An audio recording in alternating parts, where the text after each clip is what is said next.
বাংলা ব্যাকরণের আমাদের টার্গেট 100টি এপিসোডের মধ্যে আজকের এপিসোড হলো দ্বিতীয় এপিসোড। কথা বাড়াবো না, সরাসরি চলে যাব আজকের মেন আলোচনায়। প্রথম যে প্রশ্ন রয়েছে, চরকার ঘর ঘর পড়শির ঘর ঘর রেখাঙ্কিত পদটি যার উদাহরণ। এখানে অপশান রয়েছে কর্মে বিপ্সা, করণে বিপ্সা, অধিকরণে বিপ্সা নাকি কোনোটাই নয়।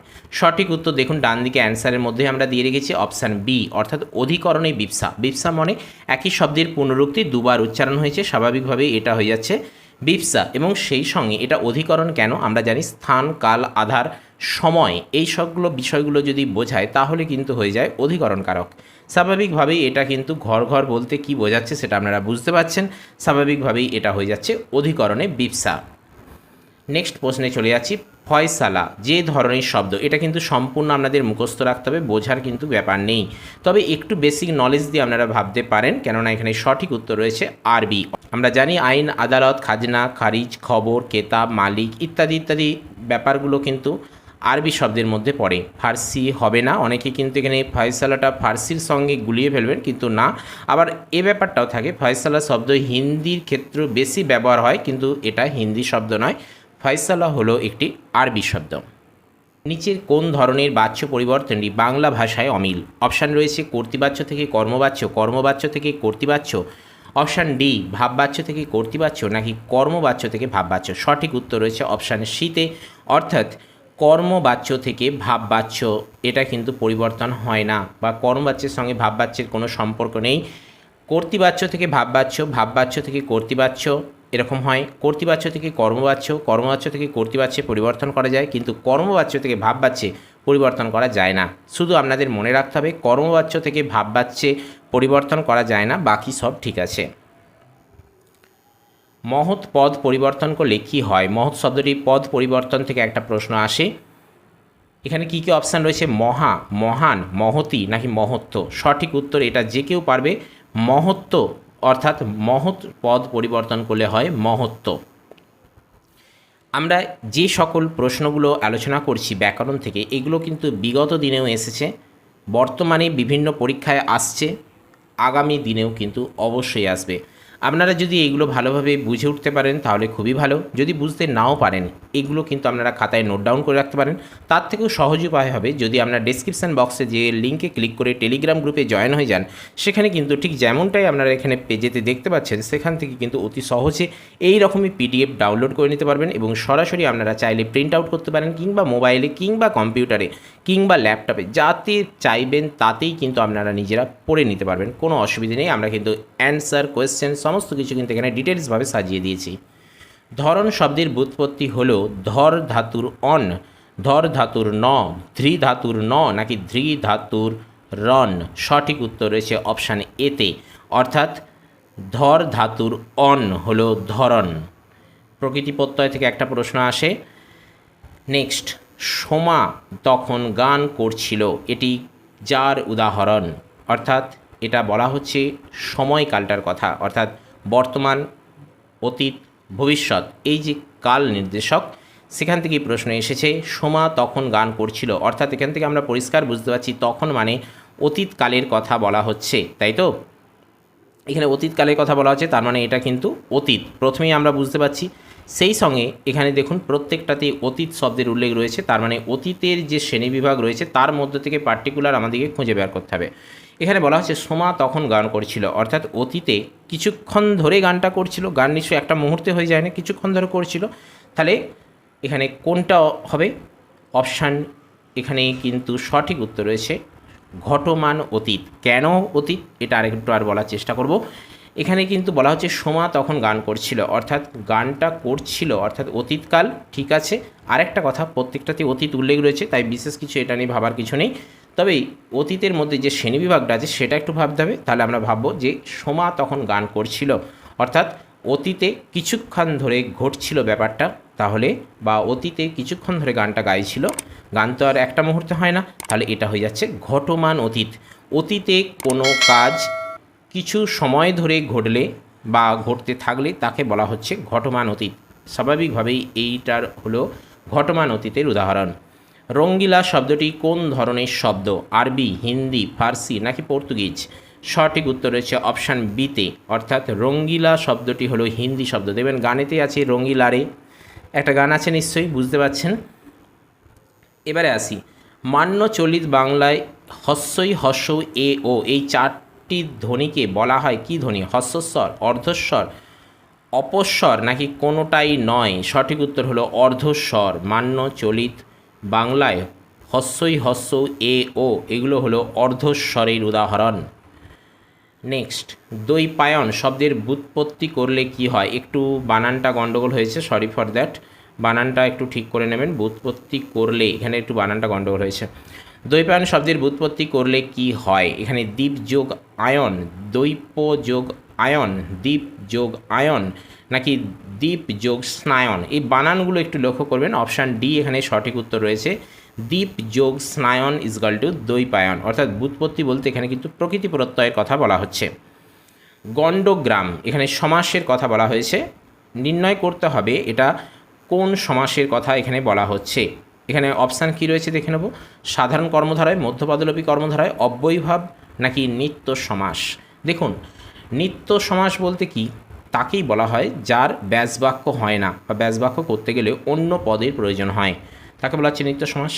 অব্যয়ীভাব যার পূর্বপদটা হয় অব্যয়, পরপদের মানে পরপদ নয়, অব্যয়ীভাব সমাসই হলো একমাত্র সমাস যার পূর্বপদের অর্থ প্রাধান্য পায়।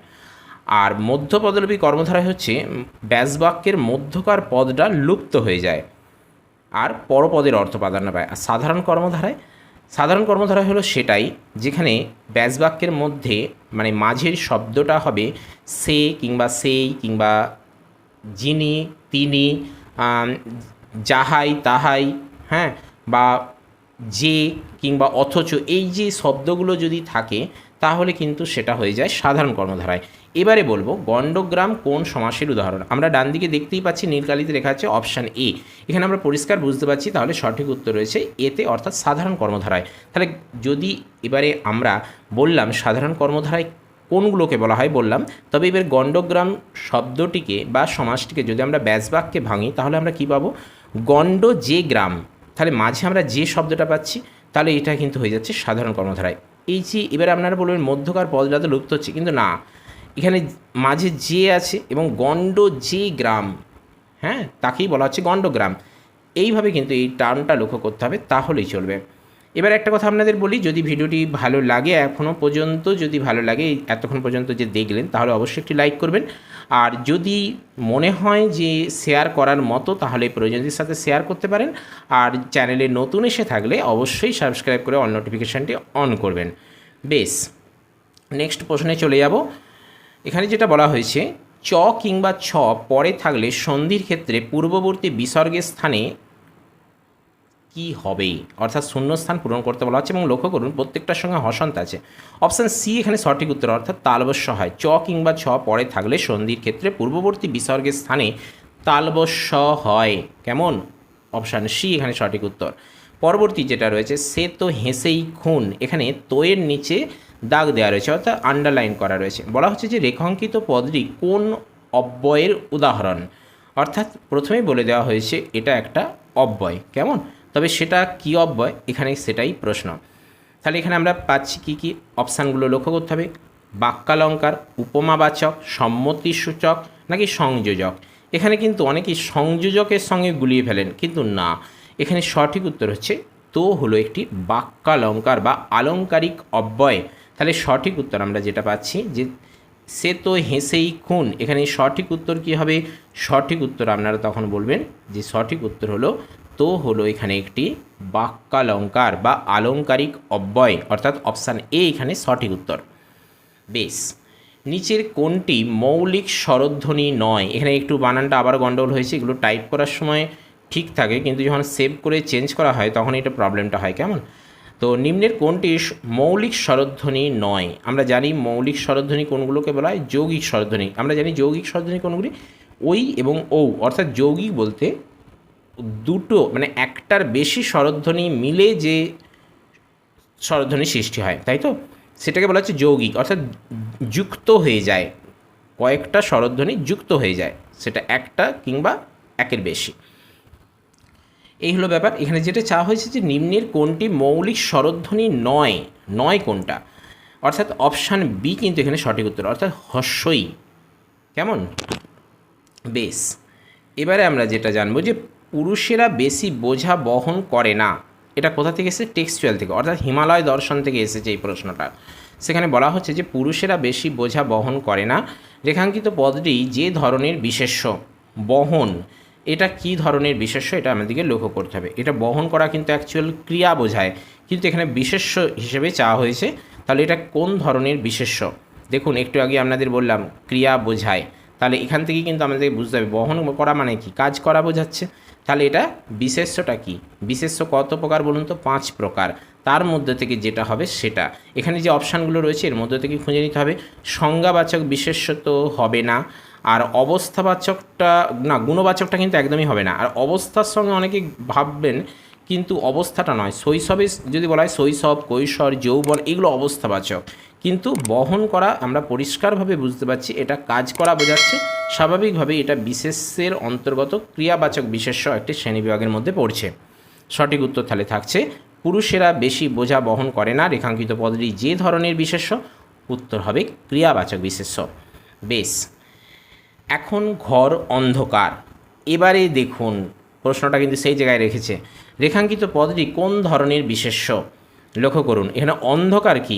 অন্ধকারাবস্থা, এরকম আপনাদের মনে রাখতে হবে।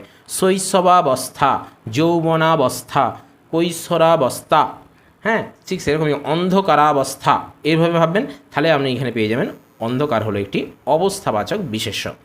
বেশ, আবারও বলছি, যদি অবশ্যই ভালো লাগে তাহলে লাইক করবেন। যদি শেয়ার করার প্রয়োজন মনে হয়, কাউকে বা চেনা পরিচিত রয়েছে তাদেরকে দিতে মনে হয়, তাহলে শেয়ার করতে পারেন।